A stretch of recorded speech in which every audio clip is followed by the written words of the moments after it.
गोवर्धन की कथा। एक दिन भगवान कृष्ण ने देखा कि पूरे ब्रज में तरह तरह के मिष्ठान तथा पकवान बनाए जा रहे हैं। पूछने पर ज्ञात हुआ वक्रासुर संहारक मेघ देवता देवराज इंद्र की पूजा के लिए तैयारी हो रही है। इंद्र की प्रसन्नता से ही वर्षा होगी, गायों को चारा मिलेगा तथा जीविकोपार्जन की समस्या हल होगी। यह सुनकर भगवान श्री कृष्ण ने इंद्र की निंदा करते हुए कहा कि उस देवता की पूजा करनी चाहिए जो प्रत्यक्ष आकर पूजन सामग्री स्वीकार करे।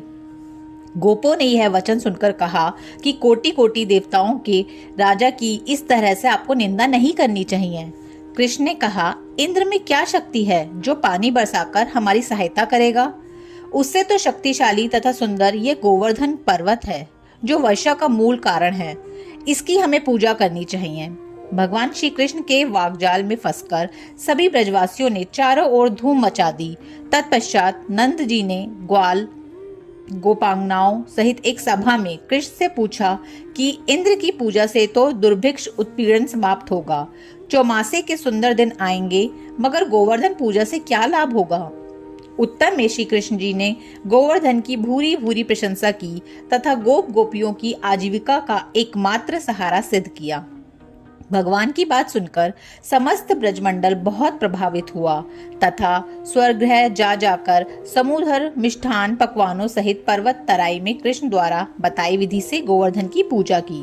भगवान की कृपा से ब्रजवासियों द्वारा अर्पित समस्त पूजन सामग्री को गिरिराज ने स्वीकार करते हुए खूब आशीर्वाद दिया।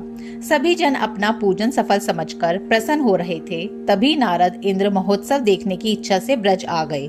पूछने पर ब्रज नागरिकों ने बताया कि श्री कृष्ण की आज्ञा से इस वर्ष इंद्र महोत्सव समाप्त कर दिया गया है। इसके स्थान पर गोवर्धन पूजा की जा रही है।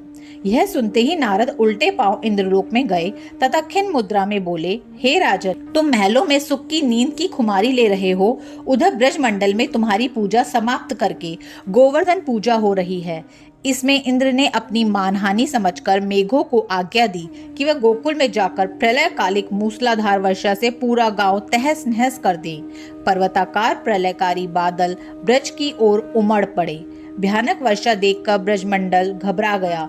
सभी ब्रजवासी श्री कृष्ण की शरण में जाकर बोले, हे भगवत, इंद्र हमारी नगरी को डुबाना चाहता है, अब क्या किया जाए? श्री कृष्ण ने सांत्वना देते हुए कहा कि तुम लोग गौओं की सहित गोवर्धन की शरण में चलो, वही तुम्हारी रक्षा करेगा। इस तरह से समस्त ग्वाल बाल गोवर्धन की तराई में पहुंच गए। श्री कृष्ण ने गोवर्धन को कनिष्ठा उंगली पर उठा लिया और 7 दिन तक गोप गोपिकाएं उसी छाया में सुखपूर्वक रहे। भगवान की कृपा से उनको एक छींटा भी न लगा। इससे इंद्र को महान आश्चर्य हुआ। तब भगवान की महिमा को समझकर अपना गर्व नष्ट जानकर वह स्वयं ब्रज में गए और भगवान कृष्ण के चरणों में गिरकर का मूर्खता पर महान पश्चाताप किया। 7वें दिन भगवान ने गोवर्धन पूजा करके अन्नकूट उत्सव मनाने की आज्ञा दी। तभी से यह उत्सव अन्नकूट के नाम से मनाया जाने लगा है। बोलो गोवर्धन भगवान की जय।